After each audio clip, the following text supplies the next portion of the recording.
Aprelin 29-da gözlənilən hava şəraiti açıqlanıb. Milli Hidrometeorologiya Xidmətindən verilən məlumata görə sabah Bakıda və Abşeron yarımadasında buludlu hava şəraiti üstünlük təşkil edəcək.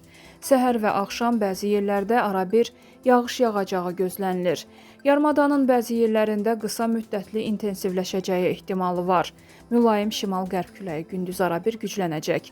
Havanın temperaturu gecə 8-11 dərəcə isti, gündüz 12-15 dərəcə isti olacaq. Azərbaycanın rayonlarında bəzi yerlərdə arabir yağıntılı olacağı gözlənilir. Ayrı-ayrı yerlərdə yağıntının intensiv olacağı, şimşək çaxacağı, dolu düşəcəyi, dağlıq ərazilərdə qar yağacağı ehtimalı var.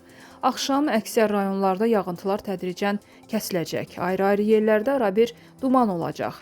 Mülayim qərb küləyi əsəcək. Havanın temperaturu 7-12 dərəcə isti, gündüz 15-20 dərəcə isti, dağlarda gecə 1-6 dərəcə isti, gündüz 7-12 dərəcə isti, bəzi yerlərdə 16 dərəcə isti olacaq.